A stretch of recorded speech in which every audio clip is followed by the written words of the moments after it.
Como nós estamos vivendo num período de crise, para otimizar melhor a situação, eu deixei para dar função contínua junto com quem? Junto com função derivável.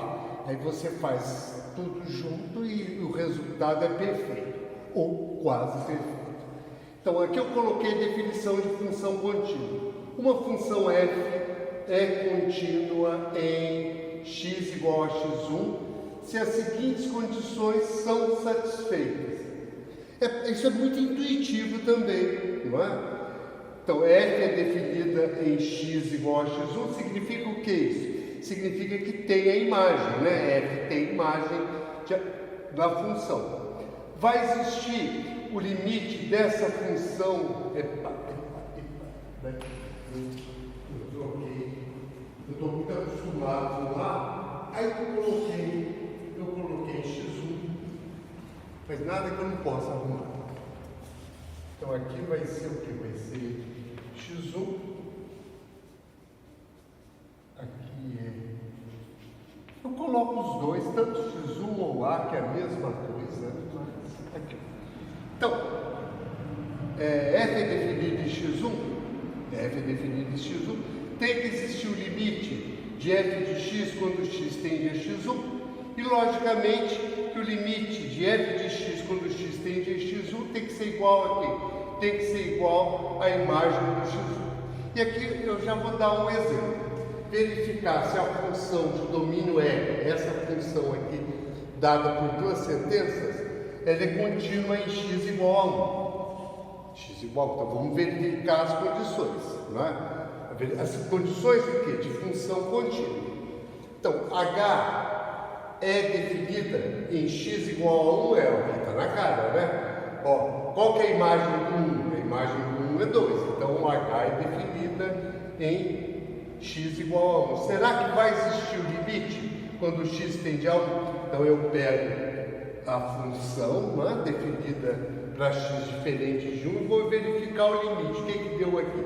0 sobre 0. Indeterminação. Mas daí eu lembro que nós já vimos isso é esse tipo de limite. Isso é um polinômio, isso é um polinômio. Se 1 é raiz, x menos 1 é fator. O princípio do D'Alembert. Então x menos 1 já está pronto aqui embaixo. Lá em cima o que eu faço? Vai, fator. Aí eu cortei o quê? Cortei esse fator que me levava ao zero, sobrou essa função que é diferente desta, mas nos limites elas são iguais. Então significa o quê? Que o limite de h de x, quando x tende a 1, vale quanto? Vale 3. E agora? E a terceira condição? Quando uma função h vai ser contínua em 1? Vai ser contínua em 1 se a imagem do 1 for igual a quê? Ao limite dessa função em 1. O que eu observo aqui? Que eles são diferentes, significa o quê? Que o h não é o quê? Não é contínuo em x igual a 1. E eu já vou de rápido, eu vou até antes de mais nada, senão eu vou ficar com a minha consciência pesada. Eu vou fazer um esboço dessa função aqui, ó. Vou fazer um esboço rápido, eu não posso ficar com a consciência pesada, né? Olha, o gráfico dessa função aqui a imagem é 2, né? A raiz é menos 2. O gráfico dessa função é parecido com essa, só que o domínio daquela lá, não é? É o que tem que tirar um. Então o que eu observo aqui? Que parece uma reta, mas não é uma reta. Qual que é a imagem do 1 mesmo? O que eu coloquei a imagem do 1? A imagem do 1 é... A imagem do 1 é quanto? É 2, não é 2? A imagem do 1? Então a imagem do 1 é 2. Eu vou colocar 2 aqui. Ó, a imagem do 1 é 2. E o limite? Deu quanto o limite quando x tende a 1? O limite deu 3. O que eu observo então? Que tem esse buraco aqui, tem essa lacuna. Significa o quê? Que a função, essa função, ela não vai ser o quê? Ela não vai ser contínua em 1. Apesar do 1 ter imagem, qual que é a imagem do 1? 2. Apesar de existir o limite quando x tende a 1, que vale 3, mas como deu essa lacuna, significa que a função não é contínua. Eu já vou dar esse teorema aqui, só que eu não vou demonstrá-lo por falta de tempo, mas numa próxima oportunidade eu prometo que eu demonstro. Até dogmática, toda função derivada em x igual a 1 é contínua em x igual a 1, é como se fosse um dogma.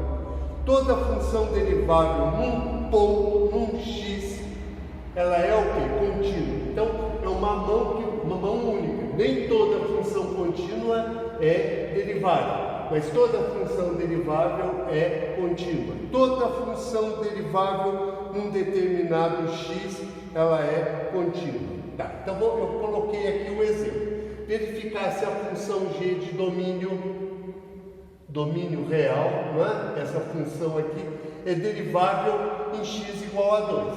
Então, x igual a 2. Então, para ser derivável, o que tem que existir? Tem que existir os limites da direita e da esquerda. Como é uma função modular, a esquerda do 2 eu abri o módulo. Isso é a esquerda do 2. Então, a derivada à esquerda dá quanto? Dá menos 1. Então, a derivada à esquerda do 2 deu quanto? Menos 1. E a sentença da direita? Módulo aberto, derivei à direita, deu quanto? Deu 1, significa o quê? Que a derivada à direita do 2 deu quanto? Deu 1. O que eu observo aqui? Eu observo que essa função, as derivadas laterais do 2, elas são diferentes. Significa o quê? Que essa função, ela não é derivável no 2. Não é derivável no 2. Mas ela vai ser contínua no 2. Ela vai ser contínua no 2. Eu vou fazer rapidamente um esboçozinho dessa função aqui, ó. Qual que é a raiz dessa função? A raiz dessa função não é o 2, é o 2. Então, o que acontece? Como ela é uma função modular, o esboço não seria isso daqui? O esboço não seria isso aqui? Significa o quê? Ela é contínua do 2. Por que ela é contínua do 2? Porque a imagem do 2 qual que é? É 0.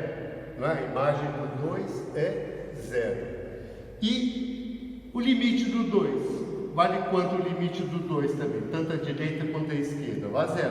Mas ela não é derivável no 2. Por que ela não é derivável no 2? Por causa desse bico aqui, né? Você pensa bem, como que eu vou colocar uma reta tangente nesse bico? Então, esses exemplos são perfeitos para entender a diferença de uma função contínua e de uma função derivável. Muitas vezes ela é contínua e ela não é derivável, mas se ela for derivável, ela é contínua.